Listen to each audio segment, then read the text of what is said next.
आप सभी को गुरु पूर्णिमा और आषाढ़ पूर्णिमा की हार्दिक शुभकामनाएं। आज की इस वीडियो में जानिए गुरु पूर्णिमा की तिथि और शुभ मुहूर्त के बारे में। पूर्णिमा का व्रत कब रखना है, स्नान दान कब करना है, इस दिन चंद्रोदय का समय क्या रहेगा, पूर्णिमा के दिन किन किन चीज़ों का दान करना शुभ रहता है, दीपदान कब और कहाँ करना चाहिए। साथ ही आप जानेंगे पूजा विधि, पूजन मंत्र और इस दिन के महत्व के बारे में। साल 2023 में 3 जुलाई सोमवार के दिन गुरु पूर्णिमा का पर्व मनाया जाएगा। शास्त्रों के अनुसार आषाढ़ मास की पूर्णिमा गुरु पूर्णिमा कहलाती है। इस दिन अपने इष्ट देवी देवताओं के साथ ही अपने गुरु की भी पूजा करने का विधान है।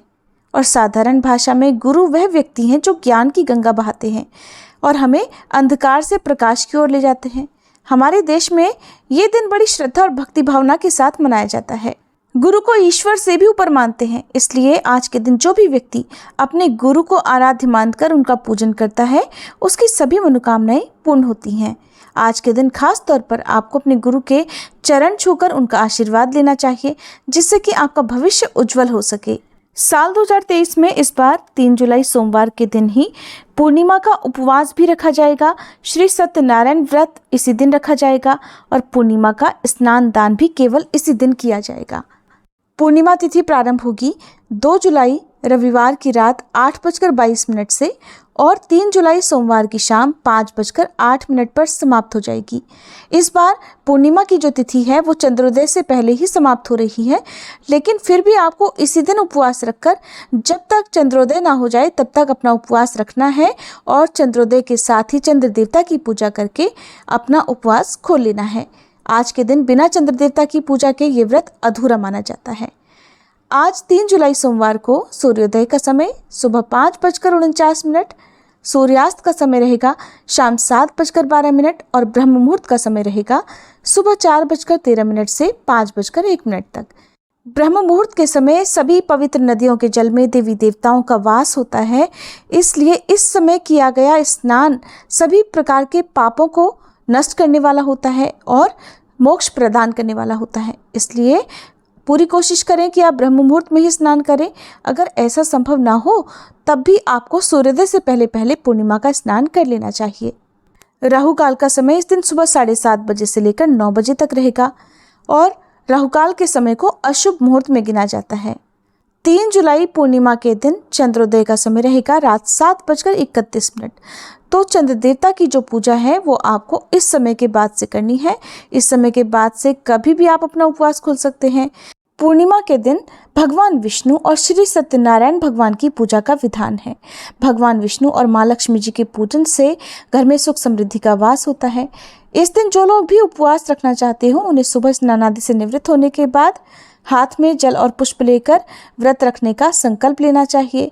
फिर विधि विधान से भगवान विष्णु का पूजन करके और हो सके तो भगवान श्री कृष्ण की पूजा भी इस दिन जरूर करनी चाहिए। फिर धूप दीप जलाकर भगवान को पीले फल पीले फूल अर्पित करके पंचामृत का भोग उन्हें लगाएं, पान सुपारी इलायची का भोग लगाएं, कलश की स्थापना करें और व्रत की कथा पढ़े सुने। सबसे अंत में श्री विष्णु चालीसा का पाठ करके आरती करनी चाहिए। श्री सत्यनारायण भगवान की जो कथा है उसका पाठ आपको दोपहर के समय करना ज़्यादा सही रहेगा। सूर्यास्त से पहले पहले ही कथा पढ़ या सुन ली जाती है। सत्यनारायण भगवान की पूजा के लिए आपको एक विशेष तरीके का प्रसाद बनाकर रखना चाहिए, जिसमें आपको आटे को घी में भूनकर उसमें शक्कर मिलाकर उसकी पंजीरी तैयार करनी होती है। ध्यान रखें कि सत्यनारायण भगवान और श्री विष्णु भगवान के भोग में तुलसी पत्र जरूर होना चाहिए। आज के दिन हमारे हिंदू धर्म में जितने भी पवित्र पौधे वृक्ष बताए गए हैं उनमें से जिसका भी पूजन आप कर सकें जरूर करना चाहिए। खास तौर पर पीपल के पेड़ की पूजा और तुलसी जी की पूजा का आज के दिन अनिवार्य नियम बताया गया है। भगवान विष्णु को तुलसी जी बहुत प्रिय होती हैं, तो घी का एक दीपक सुबह और शाम तुलसी जी के पौधे में जलाना चाहिए। अपने घर को हर बुरी नज़र से बचाने के लिए घर के मुख्य द्वार को पानी से साफ करके आपको आम या अशोक के पत्तों का तोरण भी अपने घर के मुख्य द्वार पर बांधना चाहिए। शाम की पूजा में एक दीपक आप उत्तर दिशा की ओर मुंह करके माँ लक्ष्मी जी का ध्यान करके जलाएं। आज के दिन जितने भी पवित्र जल वाले स्थान हैं या नदी, तालाब, पोखर आदि हैं, वहाँ पर दीपदान करना शुभ माना जाता है। शाम के समय ही आप पीपल के पेड़ की जड़ में सरसों के तेल का दीपक भी जलाएं। अपने घर के मुख्य द्वार पर एक दीप जलाएं और हो सके तो बहते जल में दीपदान भी कर सकते हैं। व्रत रखने वाले भक्तों को इस दिन नमक का त्याग करना चाहिए और केवल मीठा फलाहार ही करना चाहिए। जो भी भक्त आज के दिन उपवास रखने में असमर्थ हैं, अगर वो भी सच्चे मन से भगवान विष्णु का पूजन करके भगवान विष्णु को भोग लगाते हैं और व्रत की कथा पढ़ते या सुनते हैं, उन्हें भी पूर्णिमा के दिन किए गए उपवास का पुण्य प्राप्त हो जाता है। आज के दिन अपनी सामर्थ्य के अनुसार कुछ ना कुछ दान जरूर करें। पूर्णिमा का दिन है तो जो भी दान आप करते हैं उसका कई गुना पुण्य आप और आपके परिवारजनों को प्राप्त होता है। आज के दिन सफ़ेद रंग की वस्तुओं का ज़्यादा से ज़्यादा प्रयोग करना चाहिए। सफ़ेद रंग की वस्तुएं चाहे वो खाने पीने की हो या पहनने की हो, उनका ज़्यादा से ज़्यादा मात्रा में आपको दान देना चाहिए।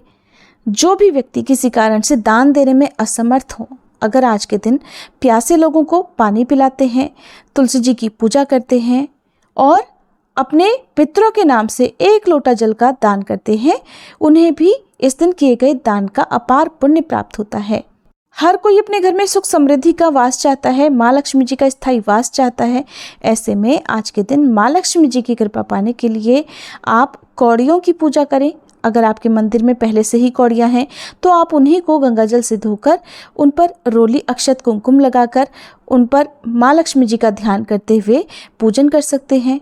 अगर कौड़ियाँ नहीं हैं तो आज का दिन कौड़ियाँ खरीद कर लाकर उनकी पूजा करने के लिए भी बहुत शुभ होता है। पूर्णिमा के दिन किए जाने वाले दान के बारे में भी जान लीजिए। दान हमेशा योग्य व्यक्ति को और योग्य सामग्री का ही करना चाहिए और साथ ही आपको ध्यान रखना है कि दान हमेशा दाहिने हाथ से दिया जाता है। अगर आप दान को किसी पात्र में रखकर दे रहे हैं तो बहुत अच्छी बात है, लेकिन अगर आप किसी भी बैग में या किसी पॉलीथिन वगैरह में रखकर देते हैं तो उसमें आपको गांठ नहीं बांधनी चाहिए। दान देने के बाद आप भगवान से प्रार्थना जरूर करें कि जो भी दान आपने दिया है उसका पुण्य आप और आपके परिवारजनों सहित आपके पितरों को भी प्राप्त हो और जिसे आपने दान दिया है उस व्यक्ति के जीवन में भी किए गए दान से अपार खुशियां हों। हिंदू पौराणिक मान्यताओं के अनुसार गुरु पूर्णिमा के दिन भगवान शिव सबसे पहले आदि गुरु बने थे। जब शिव जी पहली बार हिमालय में प्रकट हुए तो किसी को भी उनके बारे में कुछ भी नहीं पता था। उनके अनोखे रूप को देखकर लोग डरने लगे और 7 लोगों को छोड़कर बाकी सभी लोग चले गए। वह 7 पुरुष भगवान शिव के बारे में जानना चाहते थे। तभी उन्होंने भगवान शिव को उनके बारे में बताने के लिए कहा। थोड़ा सा विरोध करने के बाद भगवान शिव मान गए और उन्हें सब कुछ बताया और उनसे साधना करने के लिए कहा। 84 वर्ष की साधना के बाद 7 पुरुष गुरु के रूप में तैयार हो गए। इसके अगले दिन पूर्णिमा का दिन था। तब भगवान शिव ने 7 पुरुषों के सामने बैठकर उन्हें जीवन के सत्य के बारे में बताया। इसलिए ही भगवान शिव को पहला गुरु भी माना जाता है और ये भी माना जाता है कि महाभारत के महान ऋषि और लेखक ऋषि वेद व्यास जी का जन्म गुरु पूर्णिमा के दिन ही हुआ था। उन्होंने गुरु पूर्णिमा के दिन ही ब्रह्म सूत्रों की रचना की थी, इसलिए गुरु पूर्णिमा को व्यास पूर्णिमा के नाम से भी जानते हैं। आज के दिन पूजा करते समय ओम गुरुभ्यो नमः या फिर गुरु ब्रह्मा गुरु विष्णु गुरुर्देवो महेश्वरः गुरु साक्षात परब्रह्मम तस्मै श्री गुरुवे नमः इन मंत्रों का जाप करना चाहिए। रात को चंद्र देवता की पूजा करते समय चंद्र देवता को अर्घ दिया जाता है, आरती उतारी जाती है, खीर का भोग लगाया जाता है और इसके बाद अपना उपवास खीर को प्रसाद रूप में ग्रहण करके खोल लिया जाता है। खीर को प्रसाद रूप में अपने परिवारजनों में जरूर बांटना चाहिए और इस दिन गौ माता को हरा चारा, गुड़ रोटी या चने खिलाने के बाद आप चिड़ियों के लिए एक छत पर दाना पानी भी रखें और इस दिन आप जितने ज़्यादा से ज़्यादा अपनी सामर्थ्य के अनुसार दान करेंगे उतना ही आपको पुण्य प्राप्त होगा। अगर ये जानकारी आपको अच्छी लगी हो तो प्लीज़ वीडियो को लाइक करना मत भूलिएगा।